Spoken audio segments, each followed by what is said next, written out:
Hello student, welcome online classes.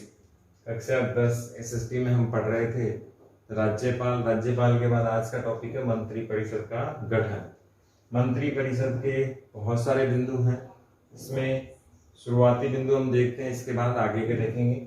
इसमें पहला बिंदु है मुख्यमंत्री की नियुक्ति।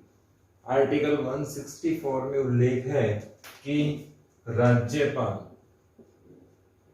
जो राज्य का संवैधानिक प्रमुख होगा वह सीएम की क्या करेगा, नियुक्ति करेगा। यह हमेशा ध्यान रखना कि राज्य का जो मुख्यमंत्री होगा वो क्या करेगा, नियुक्त होगा। किसके द्वारा? राज्यपाल के द्वारा। कभी भी मुख्यमंत्री का चुनाव नहीं होता है। ये जो व्यवस्था है वो कहलाती है प्रतिनिधि मूलक लोकतंत्र। प्रतिनिधि मूलक लोकतंत्र, या इसको व्यवस्था भी हम कह सकते हैं। कौन सी व्यवस्था है ये? प्रतिनिधि मूलक व्यवस्था। कैसे? जनता ने चुना अपना प्रतिनिधि, किसके रूप में? एमएलए के रूप में। जनता ने क्या चुन लिया? अपना प्रतिनिधि एमएलए के रूप में। एमएलए ने मिलकर क्या चुना? अपना प्रतिनिधि किसके रूप में? सीएम के रूप में। यानी कि प्रतिनिधि का प्रतिनिधि क्या कहलाता है? प्रतिनिधि मूलक व्यवस्था कहलाती है। यह आपको पता होना चाहिए। और भारत में ज्यादातर जगह यही व्यवस्था है। जैसे उप सरपंच के चुनाव में देख लें, जैसे सीएम के चुनाव में देख लें, जैसे पीएम के चुनाव में देख लें। हम जनता ने चुना एमपी सांसद, और सांसद ने किसको चुना? पीएम को। तो ये व्यवस्था केंद्र में भी होती है और यही व्यवस्था राज्यों में भी पाई जाती है। तो ये व्यवस्था कौन सी कहलाएगी? प्रतिनिधि मूलक व्यवस्था कहलाती है। तो राज्यपाल के द्वारा 164 आर्टिकल में मुख्यमंत्री के नियुक्त होने का क्या है? प्रावधान है। मुख्यमंत्री विधानसभा में बहुमत दल के नेता को क्या कर देगा? सीएम नियुक्त कर देगा। जिनको विधानसभा में बहुमत प्राप्त होगा, राज्यपाल को लगेगा कि ये सरकार बनाएगा और ये व्यक्ति बहुमत साबित कर सकता है, ऐसे व्यक्ति को राज्यपाल क्या कर देगा? सीएम नियुक्त कर देगा। बाद में उसे हस्ताक्षर पत्र और उसे शक्ति प्रदर्शन करना होता है या बहुमत साबित करना होता है विधानसभा के दृष्टि पटल पर। मंत्रियों का चयन, ये कार्य भी किसके द्वारा होता है? सीएम के द्वारा। सीएम क्या देगा? नाम देगा। किसको? राज्यपाल को। और राज्यपाल फिर क्या कर देगा? इनको नियुक्त कर देगा। क्या कर देगा? नियुक्त कर देगा। किसके कहने पर? सीएम के कहने पर। क्योंकि टीम किसकी होने वाली है? सीएम की होने वाली है। एक विशेष दल जो जीत कर आया है उसके मुखिया को क्या बना दिया जाता है? सीएम बना दिया जाता है। और सीएम के कहने पर उसके बाकी सदस्यों को क्या बना दिया जाता है? मंत्री बना दिया जाता है। और विभाग का आवंटन भी सीएम के कहने पर ही उसे मिलता है। यानी कि टीम का कप्तान कौन होगा? Chief minister. स्टेट का जो चीफ मिनिस्टर होगा, राज्य का जो मुख्यमंत्री होगा, वही कप्तान होगा। फिर मंत्रियों की योग्यता, ये इंपॉर्टेंट है। मंत्रियों की योग्यता वे सभी होंगी जो विधानसभा के लिए चुनाव के लिए जरूरी है। विधानसभा या विधानमंडल के लिए जो योग्यताएं हैं वे सभी योग्यता मंत्रियों के लिए भी लागू होंगी। लेकिन इसमें एक शर्त भी है। क्या? यदि कोई व्यक्ति दोनों सदनों का सदस्य नहीं है, विधानसभा और विधान मंडल का, तो 6 माह के भीतर, कितने महीने? 6 महीने के भीतर उसे चुनाव जीतना होगा। और चुनाव जीतकर वह विधान मंडल का सदस्य, विधानसभा या विधान परिषद, दोनों में से किसी एक का सदस्य बनना होगा, तभी वह मंत्री बन सकता है, अदरवाइज नहीं। जैसे XYZ किसी को मंत्री बनाना हो, मुख्यमंत्री महोदय को किसी व्यक्ति को मंत्री बनाना हो और वह चुनाव जीतकर नहीं आया है, या यूं कहें कि वह जो सदस्य विधानसभा विधानमंडल में जीत कर आए उनमें से नहीं है, तो ऐसे व्यक्ति को मंत्री बनाया जा सकता है बिना चुनाव जीते हुए भी। लेकिन जिस दिन मंत्री बनाया जाएगा उससे 6 माह के भीतर उसको चुनाव जीतना होगा और विधानमंडल में विधान परिषद या विधानसभा के रूप में उसे स्थापित होना पड़ेगा।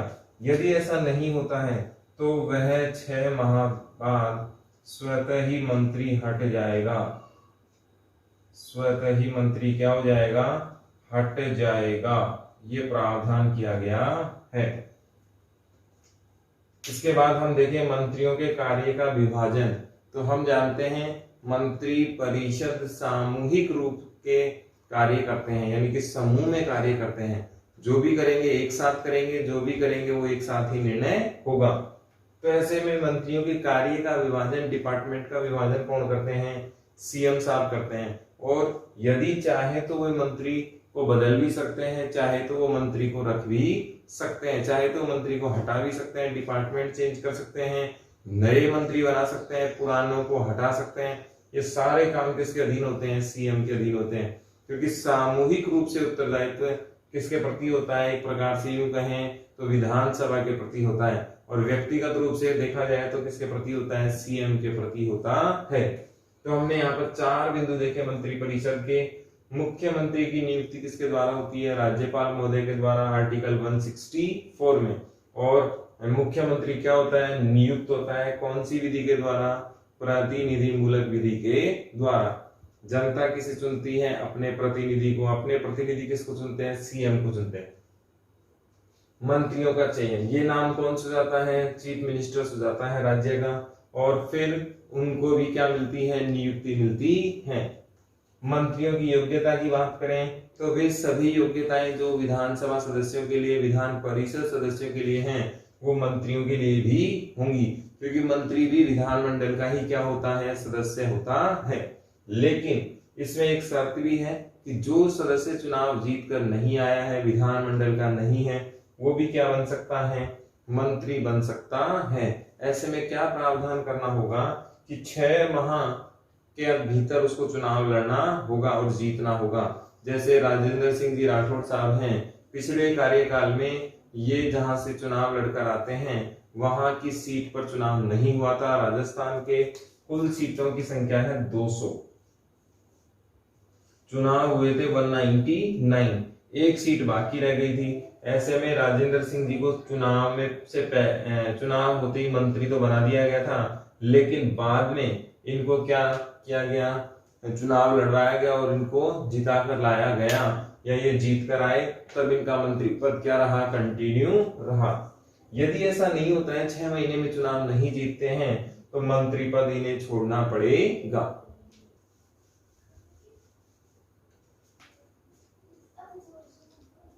इसमें हम मंत्रियों की श्रेणी की बात करें तो ये मंत्री 3 प्रकार के हैं। पहला है कैबिनेट मंत्री, दूसरे हैं राज्य मंत्री, तीसरे हैं उप मंत्री या उप राज्य मंत्री। उप मंत्री या उप राज्य मंत्री, ये 3 प्रकार के मंत्री हमारे यहाँ होते हैं। यही केंद्र में होते हैं, यही राज्य में होते हैं। कैबिनेट मंत्री पीएम के बराबर होते हैं, स्वतंत्र प्रभाव वाले होते हैं,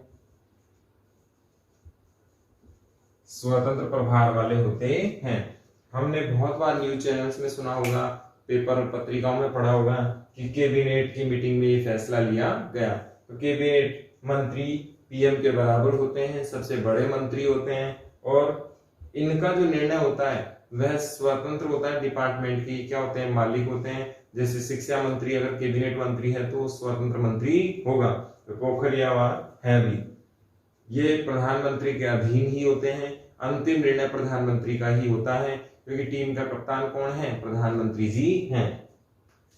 राज्य मंत्री दोनों प्रकार के हो सकते हैं, स्वतंत्र प्रभाव वाले भी हो सकते हैं और अधीन भी हो सकते हैं। दोनों ही कार्य यहाँ पर हो सकते हैं। यदि वो स्वतंत्र प्रभाव वाले होंगे तो उनके पास डिपार्टमेंट अपना खुद का होगा और वो निर्णय ले सकते हैं, लेकिन वो पीएम या सीएम के अधीन ही होंगे। इसमें उदाहरण अगर हम देखें तो राजस्थान का जो अभी उदाहरण है डोडासरा जी हैं। शिक्षा मंत्री हैं गोविंद सिंह जी डोडासरा, जो सिक्कर जिले से बिलोंग करते हैं। ये राज्य मंत्री हैं, राजस्थान के शिक्षा मंत्री है, लेकिन प्रभार कैसा इनका स्वतंत्र है। जैसा प्रभार कैबिनेट मंत्री के पास होता है स्वतंत्र प्रभार, वैसा प्रभार कई बार कैबिनेट की जगह राज्य मंत्रियों को भी दे दिया जाता है। तो डोडासरा जी हैं गोविंद सिंह जी, वो शिक्षा मंत्री है राजस्थान के, और ये राज्य मंत्री का पद देख रहे हैं, लेकिन प्रभार कैसा इनका स्वतंत्र प्रभार है। उप मंत्री ये अधीन ही होते हैं, या तो कैबिनेट मिनिस्टर के अधीन होंगे या राज्य मंत्री के अधीन होंगे, इनके हेल्पर के तौर पर ये काम करते हैं। अब यहाँ सवाल क्या आएगा, ये मंत्रियों की श्रेणियों का सवाल बोर्ड में आया था, मंत्रियों की शपथ का सवाल बोर्ड में आ चुका है। तो आपको ये ध्यान रखना है कि कैबिनेट मिनिस्टर कौन होते हैं। कैबिनेट मिनिस्टर प्रधानमंत्री के बराबर होते हैं, मंत्रियों की श्रेणी में सबसे बड़े मंत्री होते हैं, और ये जब मीटिंग करते हैं तो इनमें कैबिनेट और प्रधानमंत्री के अलावा कोई नहीं आ सकता। राज्य मंत्री विशिष्ट परिस्थितियों में आएगा और स्पेशल आमंत्रण पर अलग से। यदि कोई राज्य मंत्री अलग से डिपार्टमेंट का मालिक है, अलग से डिपार्टमेंट देख रहा है, उससे संबंधित कोई जानकारी है, तो विशेष आमंत्रण पर ही कैबिनेट में जाएगा। अदरवाइज राज्य मंत्री और उपराज्य मंत्री कैबिनेट की बैठक में भाग नहीं लेते हैं। केवल कैबिनेट में कैबिनेट के मिनिस्टर और प्रधानमंत्री ही भाग लेते हैं। कैबिनेट मंत्रियों की अध्यक्षता कौन करते हैं, प्रधानमंत्री करते हैं। कैबिनेट मंत्री अपने जो डिपार्टमेंट होता है, अपना जो विभाग होता है, उसका क्या होता है, स्वतंत्र प्रभारी होता है, इंडिविजुअल होता है, किसी का इंटरफेयर नहीं होता। लेकिन अंतिम निर्णय प्रधानमंत्री की सलाह पर ही होता है।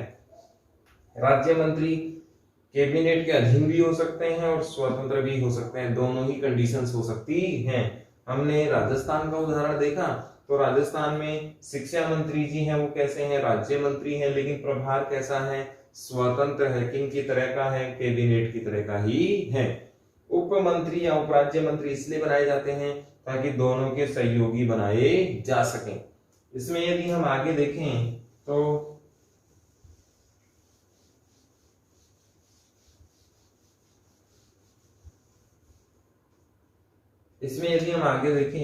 तो 91 संविधान संशोधन हुआ। 91 संविधान संशोधन हुआ, जिसमें क्या रखा गया कि कुल संख्या का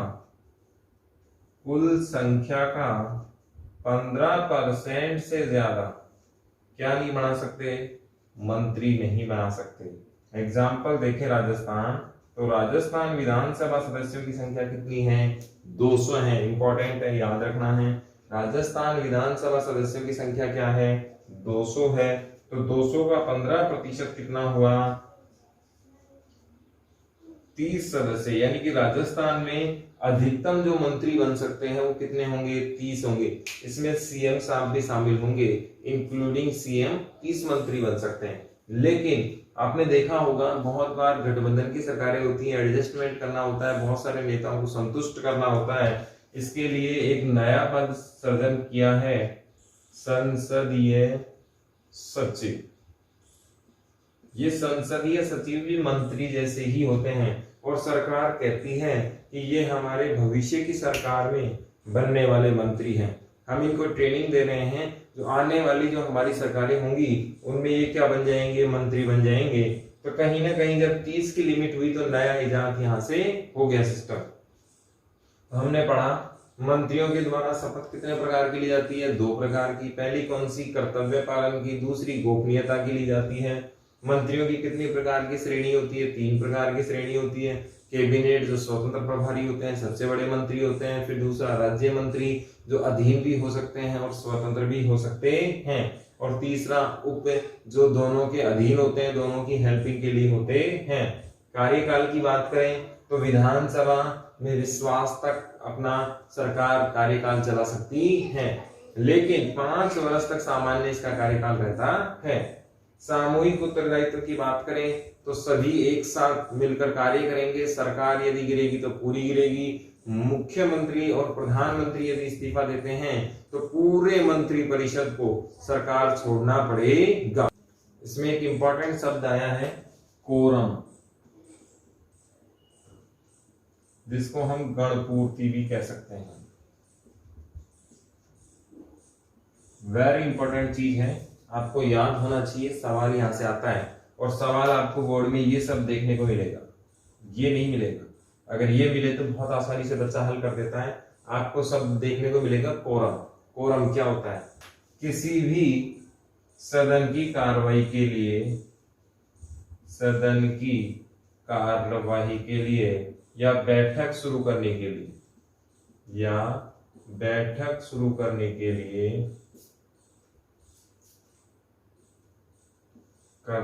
लिए न्यूनतम सदस्यों की संख्या, न्यूनतम सदस्यों की संख्या क्या कहलाती है? कोरम कहलाती है।